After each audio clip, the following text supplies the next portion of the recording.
রাধে কৃষ্ণ বন্ধুরা, কেমন আছেন আপনারা? আশা করি সবাই ভালো আছেন। আজকে আবার একটা নতুন ভিডিও নিয়ে হাজির হয়ে গেছি। ভিডিওটি শেষ অবধি দেখার অনুরোধ রইল। আজকের গল্প তারাশঙ্কর বন্দ্যোপাধ্যায়ের অন্যতম শ্রেষ্ঠ উপন্যাস হাঁসুলি বাঁকির উপকথা। আজকে উপন্যাসের 104 পর্ব। বাঁশির বাঁশি কে বাজায় রে? কে? বনোয়ারি দেখলে করালি কখন এসে দাঁড়িয়েছে তাদের ভাজো তলায়। তার আর সুবাসীর নাচ দেখে হাসছে, গানের সঙ্গে বাঁশি বাজাচ্ছে। ইয়াটেরি পোশাকের বাহার কত, গায়ে খোশবয় উঠছে। বনোয়ারি বুক ফুলিয়ে এগিয়ে এলো, কিন্তু পাগল ধরলে তাকে। খবরদার, তুই কত বড় মানুষ মনে আঁকিস, পিতৃপুরুষের বাক্যি মনে কর।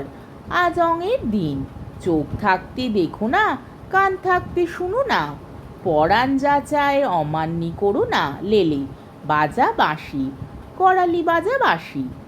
করালি সুবাসীর দিকে চেয়ে রয়েছে। পাগল তাকে দিলে খোঁচা। বাজা না কেনে, দেখিস কি?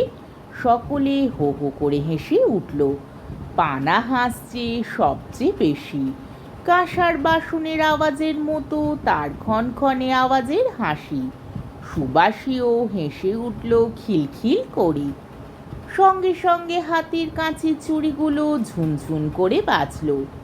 বনোয়ারি সারা অঙ্গ নিষ্পিস করছে, গায়ে তাপ বেরুচ্ছে, কিন্তু উপায় নাই, পিতৃপুরুষের বারণ। তবে সেও তাকে নাকি করালির ভাজো তলায়। পাখিও তো নাচছে সেখানে। ছি ছি ছি! হে বাবা ঠাকুর, হে ধরম রাখার মালিক, তুমি রক্ষা করো। যার সঙ্গে ভাব নাই তার সঙ্গে কাহারেরা হাসে না। কিন্তু করালি চন্দনপুরের কারখানায় গিয়ে অন্যরকম হয়েছে। চন্দনপুরের বাবুরা ভাবনা থাকলেও হাসেন। মুখুজ্জে বাবুরা এবং চ্যাটুজ্জে বাবুরা চিরকাল মামলা মকদ্দমা দাঙ্গা হাঙ্গামা করে আসছেন, কিন্তু বাইরে থেকে দেখে বুঝবার জো নেই। এ বাবুরা ও বাবুর বাড়ি যাচ্ছেন সকালে বিকালে, ও বাবুরা এ বাবুদের বাড়ি আসছেন, হাসি খুশি রং তামাশা গাল গল্প গান বাজনা করছেন। দেখে অবাক হয়ে যায় বনোয়ারি। করালিও দেখা যাচ্ছে তাই শিখেছে। বনোয়ারিকে বললে, একবার আমার ভাজর থানে এসো মামা, পাকি মদ। বনোয়ারি রূঢ়ভাবে মধ্যপথেই বললেন না। করালি হাসতে হাসতেই চলে গেল। সে হাসি দেখে সর্বাঙ্গ জ্বলে গেল বনোয়ারি। হারামজাদা চলে গেল কত রঙ্গ করে, শীষ দিতে দিতে সারা ভাজতলায় একটা সুবাস ছড়িয়ে দিচ্ছে। বাবুদের মতো আতর খোসবাই মেখেছে। পানা ছড়া কেটে উঠল। ভাদরে না নিড়িয়ে ভুই কাঁদে রব শেষে, অজাতি পুষিলে ঘরে সেই জাতি নাশে। বনোয়ারি রুক্ষ দৃষ্টিতে তাকালে পানার দিকে। পানা আজ কিন্তু ভয় পেলে না। আসরটা আজ ভয় পাবার আসর নয়, ভাজ সুন্দরীর আসর, অঙের আসর, আনন্দের আসর। আজ ছোট বড় নাই, তার উপর পেটে মদ পড়েছে প্রচুর। পা টলছে, মন চনমন করছে, সাহস বেড়েছে।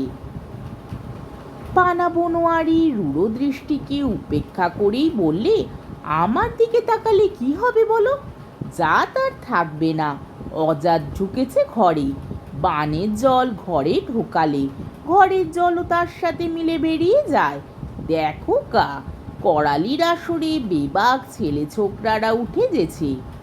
বনোয়ারি স্তম্ভিত হয়ে গেল। কিছুক্ষণ স্তম্ভিত হয়ে বসে থেকে সে উঠল। উঠে গিয়ে মদের জালার কাছে বসে একটা ভাঁড় নিয়ে গল গল করে গলায় মদ ঢালতে লাগলো। দেখতে দেখতে পৃথিবী যেন ঘুরতে লাগলো, নাচতে লাগলো তার চোখের সম্মুখে। মনে মনে সে ডাকতে লাগলো বাবা ঠাকুরকে। সুবাসী নাচছে, গোপালী নাচছে, প্রহ্লাদের মেয়ে গোপীর বেটার বউ নাচছে, পাগল গান গাইছে। বনোয়ারি কিন্তু তা দেখছেও না। তার দৃষ্টি বাবা ঠাকুরের থানের দিকে। শুক্লা নবমীর চাঁদ অনেকক্ষণ ডুবে গিয়েছে। বাবা ঠাকুর তলায় অন্ধকার থমথম করছে, কিন্তু বনোয়ারি দেখতে পাচ্ছে বাবা ঠাকুর ডালে হাত দিয়ে দাঁড়িয়ে আছে। বাবা, শুধু দাঁড়িয়ে থেকো না, একবার হাঁক মেরে বলো, সাবধান সাবধান, নইলে ইশারা দাও, জানান দাও, চমকিয়ে দিয়ে সকলকে সাবধান করে দাও। চিরকাল দিয়ে এসেছো বাবা, আজ এই সংকটের সময় তুমি চুপ করে থেকো না। হাসুলি বাঁকির উপকথায় অনেক নজির আছে। সুচাঁদ বলে, আটপৌরেদের দল যেবারে ডাকাতি করতে গিয়ে ধরা পড়েছিল, সেবারে বাবা সাবধান করে দিয়েছিলেন। আনার ঘুরঘুরটি আজ, শাওন মাস, আকাশে অল্প ছিলছিলানি মেঘ। আটপৌরেরা ডাকাতি করতে বর হলো। আই আই জোয়ান, লাঠি ঘোরাচ্ছে যেন বন বন বন বন। আর আগুতে বাবা ঠাকুরের হুকুম হয়েছে, চুরি ছাড়, চাষ কর। কাহারেরা চাষ করলে, আটপৌরেরা অক্তের তেজে মাথার গরমে মানলে না। একবার ডাকাতি, দুবার ডাকাতি, তিনবার, চারবার ক্ষমা করলেন।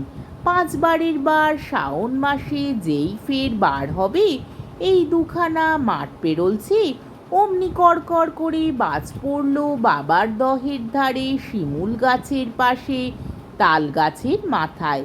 তবু মানলে না। না মেনে যেই যাওয়া, প্রীতিফল হাতে হাতে। তিনজনা আটপৌরে ধরা পড়ে গেল। চৌধুরী মশাইদের যে বাড়ি জাঙল বাঁশবাদী মহল নিলাম হয়, সে বাড়ি চৌধুরীদের নাচ গানের আসরে আটচালার চালে আগুন জ্বলে উঠেছিল তোমার ইশারায়। যে আলো চিরকাল আসরে জ্বলত, 50 বাতির আলো, সেই আলোই জ্বলছিল। সেই আলো শীষ গিয়ে লাগলো দড়িতে, দড়ি বেয়ে আগুন লাগলো চালে। 50 বাতি আচার খেয়ে পড়ল, কেরাচিনির তেল ছড়িয়ে পড়ল, জ্বলতে লাগলো। বাবা ইশারা দিয়েছিলেন, সাবধান, মা লক্ষ্মী চঞ্চল হয়েছেন, নাচ গান মদ মাতালির সময় নয় এখন।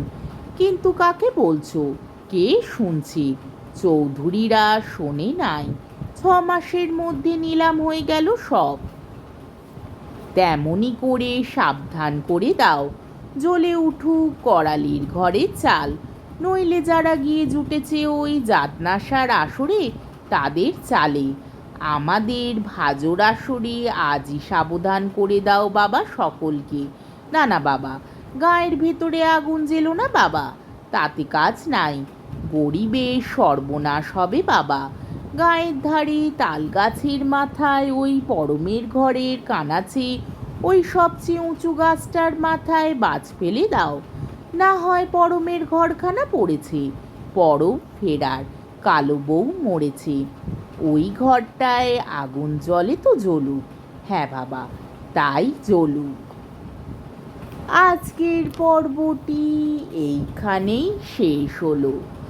আমার ভিডিওটি যদি আপনাদের ভালো লেগে থাকে, তাহলে আমাকে কমেন্টের মাধ্যমে আপনাদের মূল্যবান মতামত অবশ্যই জানাবেন, এবং আমার ভিডিওটিকে লাইক ও শেয়ার করার ও আমার চ্যানেলটিকে সাবস্ক্রাইব করারও অনুরোধ রইল। তাহলে আজকের ভিডিওটা এই অবধি। পরের দিন আবার এই উপন্যাসেরই 105 পর্ব নিয়ে হাজির হয়ে যাব। ততক্ষণ পর্যন্ত আপনারা সবাই ভালো থাকবেন, সুস্থ থাকবেন, সাবধানে থাকবেন এবং আমার ভিডিওটি দেখতে থাকবেন। তাহলে আজকে আসি। রাধে কৃষ্ণ।